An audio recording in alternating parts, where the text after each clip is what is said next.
대설주의보가 내렸고 예보대로 최고로 많은 눈이 내렸지요.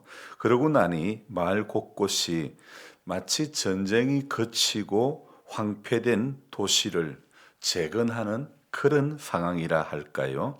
마을 안쪽 길은 전부 눈이 남기고 간 전리품으로 가득한 것입니다.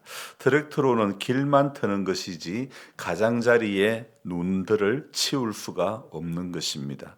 눈이 그치고 난 뒤에도 할 일이 얼마나 많은지 고립된 집들도 있고 중간중간 눈이 많이 모인 곳에는 포크레인을 동원해서 작업을 해야 하는 곳들도 몇 군데 있지요.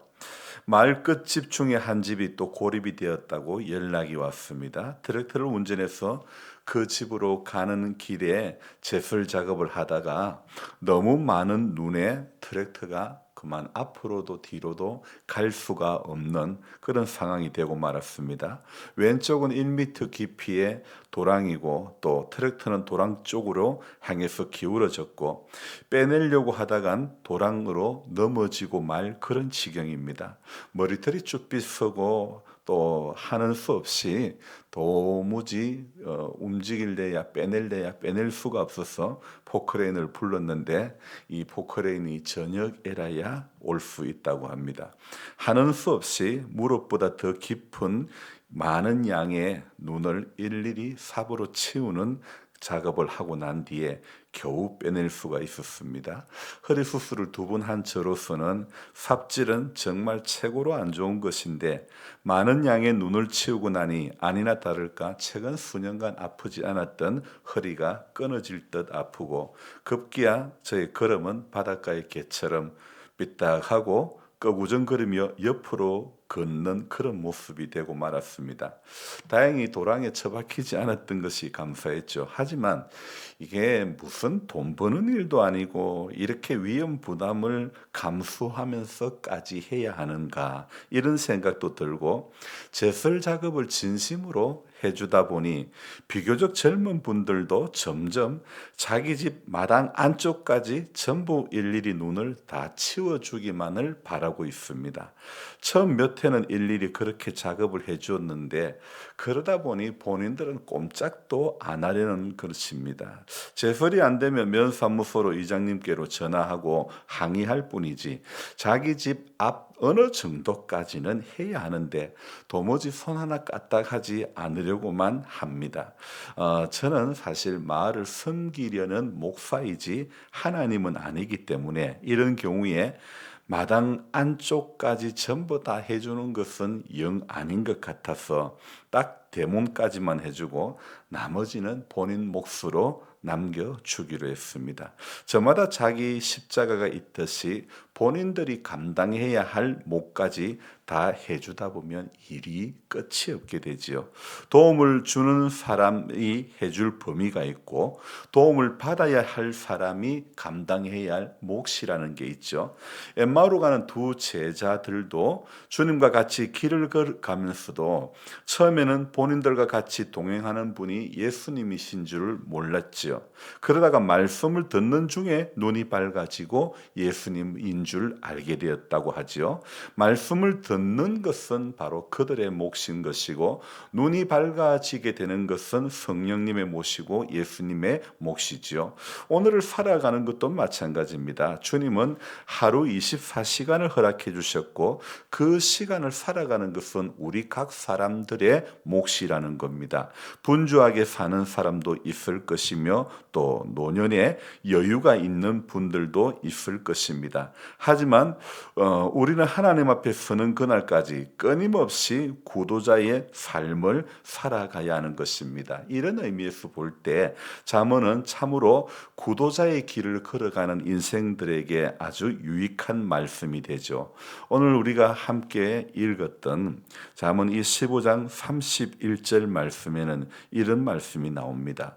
생명의 경계를 걷는 길은 지혜로운 자 가운데에 있느니라. 잠언이라는 성경이 보여주는 세계관은요, 두 부류, 즉 지혜로운 사람, 어리석은 사람 이렇게 둘로 나뉘어짐을 우리에게 알려주고 있죠. 그리고 그들의 결말 역시 완전히 극과 극 극으로 반대가 되는데 지혜로운 사람은 생명으로 나아가게 되고 또 어리석은 자는 사망으로 나아가게 되는 것입니다. 그래서 오늘 새벽에 제가 성경을 잠언 11장부터 15장까지 그리고 열왕기상 7장 8장을 읽었는데요. 오늘 이 잠언 가운데서 특이한 점은요. 오늘 11장부터 15장까지 생명나무라는 말이 3번 나오고 그리고 생명이라는 말도 여러 번 각 장에서 계속 나오고 있음이 발견됩니다. 그래서 조금 자세히 말씀을 드리면 15장 24절에도 보니까 무엇이 나옵니까? 24절에도 같이 읽어볼까요? 지혜로운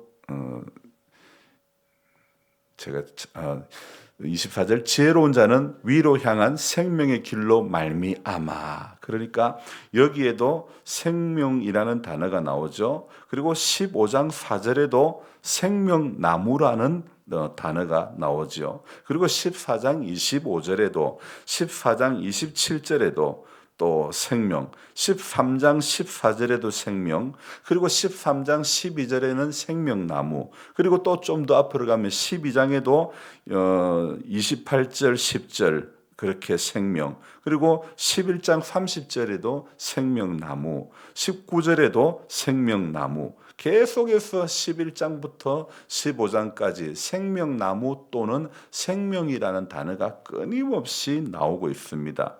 각 장에서 왜 이 생명 내지 생명나무라는 말씀을 꼭 증거하고 있을까? 이것이 어떤 의미를 던져주고 있는 것일까? 좀 전에 말씀드린 것처럼 지혜로운 인생은 생명으로 나아가는 생명의 길로 가는 것임을 바로 증거해 주는 것이겠죠. 어제 고립된 집으로 들어가는 길목 초입에서 오도 가도 못하고 도랑으로 빠질 뻔한 위험한 순간이 온 것도 제설 작업 하나에도 어떻게 해야 내가 위험에 빠지지 않고 내가 고립이 안 될 수 있는지 순간순간 지혜로운 판단이 서지 않으면 여지없이 개굴창으로 빠져버리고 마는 것이죠. 그러므로 인생을 산다는 것은 늘상 긴장하지 않으면 안 되는 것입니다. 제설 작업을 수년째 하면서 이렇게 많은 눈을 처음 경험하다 보니 눈이 조금만 더 많이 와도 제설 작업에는 새로운 노하우가 필요하다는 것을 깨닫게 되는 것처럼 여러분 우리의 인생의 여정, 우리 신앙의 여정에도 조금만 더 힘든 상황이 오고 조금만 더 어려운 상황이 이렇게 온다면 우리가 긴장하지 않고 있으면 금방이라도 개굴창으로 나락으로 떨어질 수 있는 것이죠. 그러니 오늘 솔로몬은 지혜를 말하는 것이고 생명을 말하는 것이고 생명나무를 말하는 것입니다. 아니 이 생명나무는요 솔로몬의 잠언 이전에도 생명나무가 처음 등장하는 곳이 있습니다. 바로 창세기 2장 9절에도 동산 가운데는 생명나무와 선악을 알게 하는 나무도 있더라 이렇게 기록이 되어 있죠.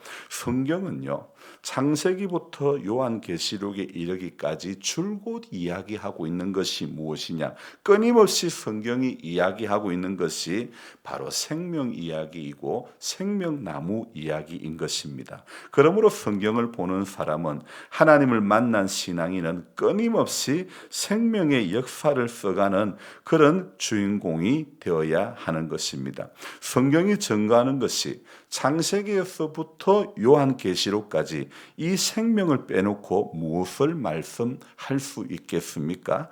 요한복음을 시작하는 첫머리에 무엇이 나오고 있습니까? 요한복음 1장 4절에 이런 말씀이 있습니다. 그 안에 생명이 있었으니 이 생명은 사람들의 빛이라. 여기 그 안에 그는 누굽니까? 요한복음 1장 1절에 태초에 말씀이 계시니라. 이 말씀이 하나님과 함께 계셨으니 이 말씀은 곧 하나님이시니라. 바로 여기에 1장 1절을 볼 때에 그는 말씀을 가리키는 것입니다. 말씀, 로고스죠. 말씀이 바로 지혜이고 말씀이 바로 생명이 되는 것입니다. 어리석은 사람을 지혜롭게 변모시키는 것이 무엇입니까? 그리고 반대로 어리석은 사람이 끝끝내 지혜로워지지 못하고 어리석은 채로 남게 되는 이유가 무엇일까요? 잠언이 반복하는 말이 생명이라는 말도 있고 생명나무라는 말도 있지만요.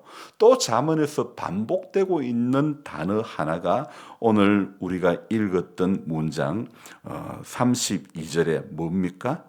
훈계받기를 싫어하는 자는, 이 훈계라는 이 말씀, 잠언 1장 2절에 이런 문장이 있는데요.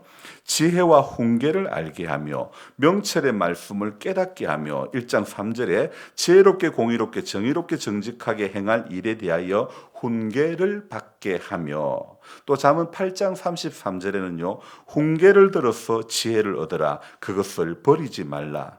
그리고 이렇게 잠언 13장 1절에도요. 지혜로운 아들은 아비의 훈계를 들으니 거만한 자는 꾸지람을 즐겨 듣지 아니하느니라.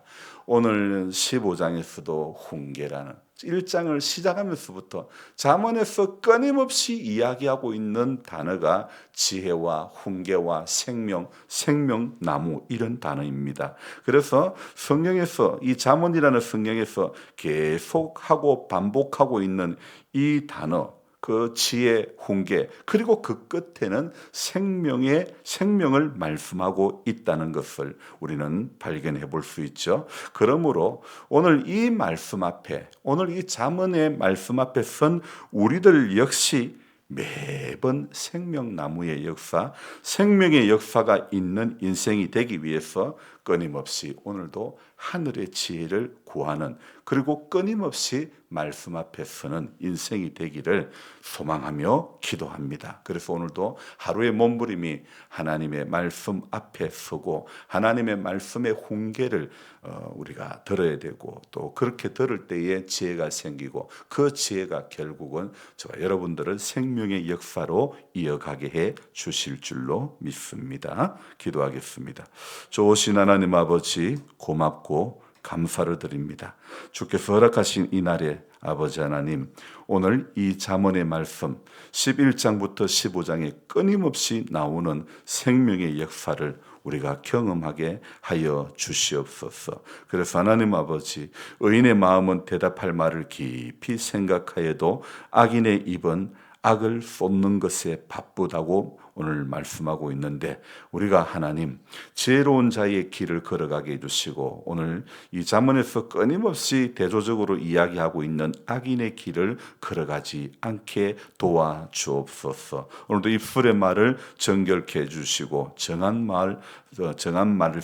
말들을 하게 해주시고, 하나님 아버지 정말 이 하루를 살아가면서도 주님 우리 입술의 파수꾼이 되어주셔서 꼭 필요한 말 하게 해주시고, 생명 살려내는 말 하게 해주시고, 덕을 쌓는 말 하게 해주시고, 하나님 선한 역사를 써가는 말을 할 수 있는 우리 모두가 될 수 있도록 하나님 아버지 도와주시옵소서. 이날 하루도 하나님 우리 성도님들의 각 가정, 마을의 모든 가정들 한 분 한 분들을 다 붙잡아 주시고, 어려운 가운데 이 고립된 가정들 또 하나님께서 속히 길을 해결할 수 있도록 길을 열어주시기를 원하옵고, 하나님 아버지 이 마을 속에서 더불어 함께 살아갈 때에 하나님의 사랑이 무엇인지, 하나님의 은혜가 무엇인지 먼저 믿은 우리들이 그것을 전하는 그런 복음 전도자의 사명을 충분히 감당하다가 하나님 앞에 설 수 있도록 도와주시옵소서. 하나님 아버지, 우리 믿음의 가정들 한 가정 한 가정마다 노년에 예수 더 잘 믿을 수 있는 그런 복을 주옵소서. 생명의 말씀 앞에서 끊임없이 말씀 앞에 머물 수밖에 없고, 말씀이 약속하고 있는 것을 붙잡을 수밖에 없는 인생이게 도와주옵소서. 오늘 이 하루도 주님께 부탁드립니다. 날이 추워서 도로가 얼어붙은 가운데 있습니다. 우리 성도님들 또 마을 분들 미끄러지어서 넘어지지 않도록 하나님의 선한 손길이 붙잡아 주옵소서. 감사를 드리며 예수님의 이름으로 기도드리옵나이다. 아멘. 간절한 마음으로 주여 부르고 기도하겠습니다. 주여, 주여, 주여. 하나님 아버지 고맙고 감사를 드립니다. 우리 하나님의 선한 손길을 오늘도 우리가 맛보기를 원합니다. 하나님